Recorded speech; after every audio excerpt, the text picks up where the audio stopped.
Në emrin e Jezus Krishtit, unë lutem sot kundër frymës së merakut, çdo problem që na vjedh gjumi, na vjedh paqen dhe na çon në një fantazi ku ne mendojmë për të keqen, mendojmë për meraket dhe nuk kemi paqen. Por Perëndia na ka premtuar paqen. Zoti na ka premtuar paqen. Ai thot në fjalën e tij, hidhini të gjitha meraket tuaja mbi mua. Mos u shqetësoni për asgjë.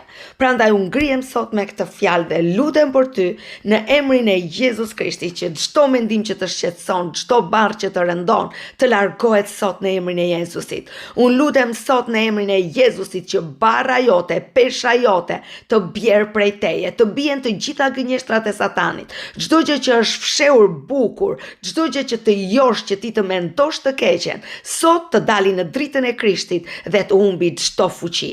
Në emrin e Jezusit unë lutem që mendimet e tua të mbushen me shpirtin e shenjtë, të mbushen me zërin e Perëndis që flet pro jetës, që flet pro bekimeve, që flet pro teje në emrin e Jezusit. Dhe çdo ankth të bjeri sot, të bjerë sot çdo merak që vjen në fantazinë tënde, në para se ti të flesh, çdo merak që të shoqëron gjithë ditën, sot ti pritet rrenja në emrin e Jezus Krishtit dhe të vendoset një rrenjë re, të vendoset Krishti në zemrën tënde dhe ti besosh atij dhe të ngrihen ndjenja të reja, të ngrihet një mendje e re, një mendje plot paqe, plot siguri dhe ti ta dish që Zoti kujdeset për ty, që Zoti ka në kontroll gjithçka, që Zoti është në anën tënde dhe prandaj asnjë gjë e keqe nuk do të afrohet. Në emrin e Jezusit. Amen.